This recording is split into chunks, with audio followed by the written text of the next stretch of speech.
Hello friends, I hope you are studying well and very welcome. I know कि आने वाले UGC net exam के लिए आप लोग अच्छे से प्रिपेयर कर रहे होंगे और यही वजह है कि 2021 और 2022 में पूछे गए सभी क्वेश्चंस को मैं यहाँ पर डिस्कस करूँगी। आज से पर डे एक वीडियो आएगा जिसकी लेंथ 5 से 10 मिनट होगी, जिसमें एक क्वेश्चन मैं रोज़ यहाँ पर सॉल्व करूँगी। मोटिव यही है कि स्टडीज़ में मैं आपकी कुछ मदद कर पाऊँ और एग्ज़ाम होने तक हम ऐसे ही पढ़ने वाले हैं।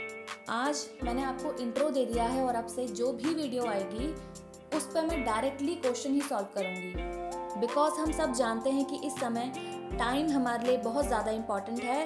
तो आज का प्रश्न आपके सामने है। दो बांसुरियों को एक साथ बजाए जाने वाले लोक वाद्य को कहते हैं? अलगोजा कहते हैं, सिंगी कहते हैं, मोरचंग कहते हैं या ताशा कहते हैं? सबसे पहले अलगोजा के बारे में। ये एक सुशीर वाद्य है। इसमें 3 से 4 छिद्र होते हैं। बांस से बनी बांसुरी को अलगोजा या मुरली कहते हैं। ये 2 होते हैं जिन्हें एक साथ मुंह में दबाकर फूंक से बजाया जाता है।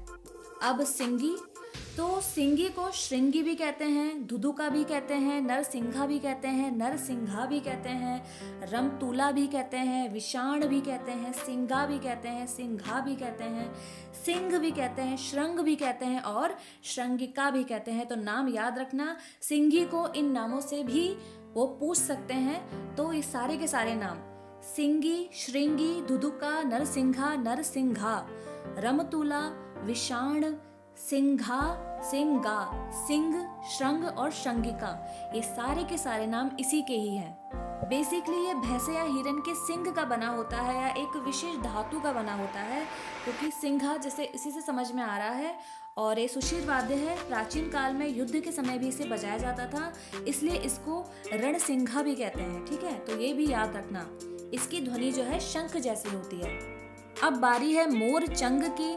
तो मोर चंग को मुह चंग भी कहते हैं। इसकी लंबाई जो है 5 उंगुल होती है और इसका आकार त्रिशूल की तरह होता है। ये एक सुशीर वाद्य है और इसको अवनद वाद्य भी माना जाता है। तो कह सकते हैं ये सुशीर वाद्य भी और अवनद वाद्य भी है। लास्ट में ताशा। तो जो ताशा है ये एक मुगल कालीन वाद्य है। अवनद वाद्य ये है और इसे गले में लटकाकर 2 डंडियों से बजाया जाता है। तो जैसा कि क्वेश्चन में पूछा गया था कि 2 बांसुरियों को एक साथ बजाना, तो अभी मैंने एक्सप्लेन किया ना अलगोजा के बारे में, तो इसका सही आंसर एकदम अलगोजा ही है। और कामायचा, एक तारा, तुनतुना, रबाब, रावण हत्ता और सारंगी ये लोक तार वाद्यों में आते हैं। और अलगोजा, तुरही, नड़, नफीरी, बांसुरी, बीन, मशक बीन, मुखचंग, शंख, सिंघी, सीटी, ये सब लोक सुशीर वाद्यों में आते हैं। और अगर बात करें घन वाद्यों की तो उसमें कठताल, घंटा, घंटी, घुंघरू, चट्टा, चिमटा, झांझ, झुंझुना, बेली, मटका, लेजम, ये सब लोक घन वाद्यों में आता है। और अवनद वाद्यों में खंजरी, चंग, झील, डमरू, डुगडुगी, डफ, ढोल, ढोलक, ताशा, नकारा, नगाड़ा, नाल और हुड़क्का, ये सारे लोक अवनद वाद्यों में आते हैं। तो और मैंने आपको चारों कैटेगरी में घन, अवनद, सुशीर और तार में लोक वाद्यों के सारे नाम बता दिए हैं। आई होप आपको मेरे इस इनिशिएटिव से कुछ हेल्प मिले।